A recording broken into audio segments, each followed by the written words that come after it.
There's Joe Spicer on Twitter. He writes, a $55,000 domain turned into a $500 million company. 100 million revenue, 100 million plus users, and 400 plus remote employees. The crazy growth story of chess.com. Pretty wild, huh? Eric Alabas and Jay Severson founded chess.com in 2005. 18 years later, 100 million in annual revenue, 280 million plus monthly website visits, 250,000 new accounts every day, 10 million games played every day. How did this all begin? Meet Eric Alabas, an Orange County native and a graduate of both Brigham Young University and Stanford Business School. Before chess.com, Eric worked on two businesses. Both were about chess. The first was a chess teaching business where he hired college students to teach kids how to play chess. The second business was an equipment business, wholesale chess. Eric imported chess equipment from India and China and sold it on the website. All right. To acquire customers, they used a combination of SEO and paid search. They tried to SEO their way to the top, but everyone and their grandma was doing it. They were decent at it and picked up a few tricks. When Google AdWords came along, they jumped on it like a TikTok trend. The problem, wholesale chess wasn't alone in the bidding wars. It was a race to the bottom and all the parties were losing. Eric was sick of doing this. The solution, the best way to sell equipment was not to sell it at all. Wait one second, let me that is hilarious. The solution, the best way to sell equipment was not to sell it at all. Instead, build an online chess community that prioritizes discussion over equipment. Then throw in some links to buy equipment when the topic naturally comes up, and that was it. In 2005, Eric sold the business to an AOL executive for $2.5 million. Crazy that he was able to sell it for that much. That seems way too expensive.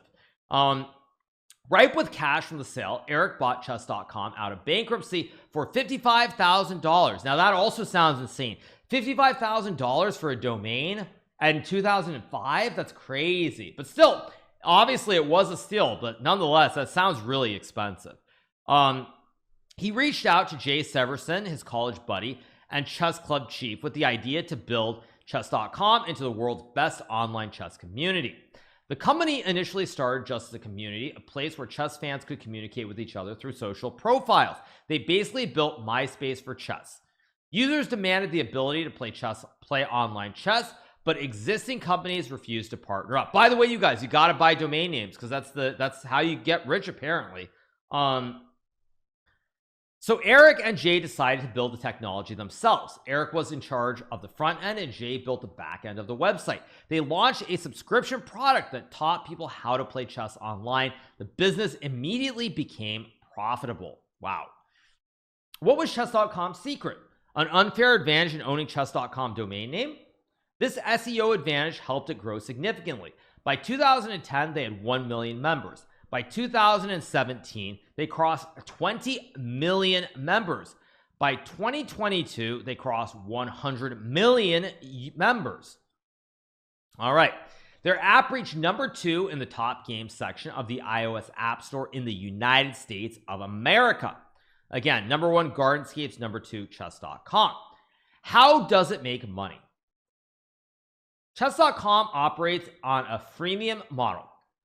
The site's main features are free, but supported by advertisements. But users can pay to remove those advertisements and get some additional features. What I love about this business model is how undisputable it is. AI or well-funded competition can't disrupt it because the rules of chess have been the same for more than 1,000 years. So clearly we're not getting any updates to the game, unfortunately. It doesn't sound like the devs are working on the patches since they're saying the rules are going to be the same. 3 competitive advantages that make chess.com unbeatable. Number 1, the name. True digital scarcity is rare, but a powerful domain name is one of them. Chess.com has it. Chess.com is the obvious choice for beginners looking to play chess online, and it is the top search result for chess even today. Not bad. So basically, you guys, it's very simple. You just got to buy a domain that has the top SEO. It has the best SEO. It's the top thing that shows up in search. So I don't know. I got to I gotta find some way to buy a domain about like medicine and make sure it has like the #1 SEO, and that's how I'll get rich, like medicine.com, right? Or something like that. Actually, I don't, for all you know, somebody has it, or pharmabro.com, or who knows, but something like that. Am I right? Something like that. Whatever is going to get the top search, and then I can go buy the domain or create the domain, and I'll just create 100 million or maybe $100 billion company. Okay, number 2, distribution. Chess.com reigns supreme in online searches for chess, appearing as a top result across most countries when users search for chess or chess online. It gets 280 million monthly visits. Next up, we have, even with such strong organic distribution, over 80% of their traffic comes from direct sources. This indicates 2 things: sticky product and loyal following. Number 3, network effects. For amateur players looking to play with friends, chess.com is the go-to platform. And when asked about your chess rating, it's your chess.com rating that likely comes up in conversation. Very, very good point. That is true. We're going to cover the game in a second, you guys. Next up, we have from Joe Spicer. We have the platform players' liquidity is unmatched. With 10 million active members every day, finding a game on chess.com is a breeze, regardless of your rating or preferred time control.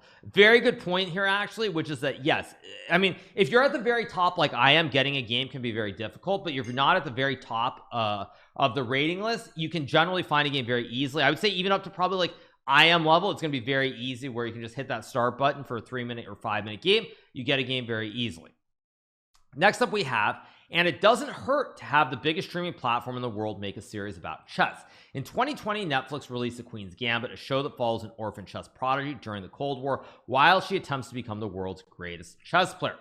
62 million households watched the show within its first 28 days. It may seem hard to believe a TV series on a streaming platform could impact a game like chess. The surge in searches for chess starting in October 2020 coincides perfectly with the show's debut. Now, once again, I have no problem with any of this, and obviously, you know, you can't cover every single thing, but you can already see from this graph that the boom had started prior to that. The boom started prior to October. The boom started when COVID began in January, and the Twitch boom is where you see the graph start spiking upwards prior to Queen's Gambit coming out. So I don't have a problem with this, but there was a boom before Queen's Gambit as well, which laid the infrastructure. I do think that should be said, because it's generally glossed over. It's glossed over, and everyone only talks about Queen's Gambit. But without the initial boom on Twitch, none of this stuff would be where it is today, because without that boom, there would not be the YouTube infrastructure or the Twitch channel. So when people saw Queen's Gambit, the natural inclination is you look for YouTube channels, you go look for Twitch channels, and you could find them. But if not for what happened prior to Queen's Gambit, people would go look, they wouldn't find it, and their interest would have dissipated quite quickly without all those resources being available. So I do want to say that. We have another factor that helped. Oh, I wasn't expecting to see my face. What the heck? Why am I in this? Another factor that helped chess.com grow is their partnership with Twitch streamers.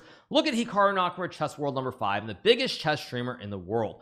March 2020, 400,000 subs. January 2023, 1.6 million subs. Now, it's interesting they take March. Interesting, but it is what it is. Chess.com partnered with Hikaru and many other famous streamers to let them use chess.com when they stream. The streams are incredibly exciting because chess is exciting. When people tune in to watch, they see the streamers using chess.com and they want to play chess. Okay. What happened? Okay, let's keep going. All these factors help chess.com become the #1 chess website in the world. The business will continue to grow their focus on building a great product, creating great content, and continuing the 1,500-year-old legacy of chess. P.S. When I say they do great content, I mean this. They played an April Fool's joke saying Anish Giri, a top 10 grandmaster, has become their CEO. All right, fair enough. That's it. I hope you found this thread helpful. Follow me for more. Like, retweet the first tweet below if you can. Pretty good stuff. I like it. Good stuff.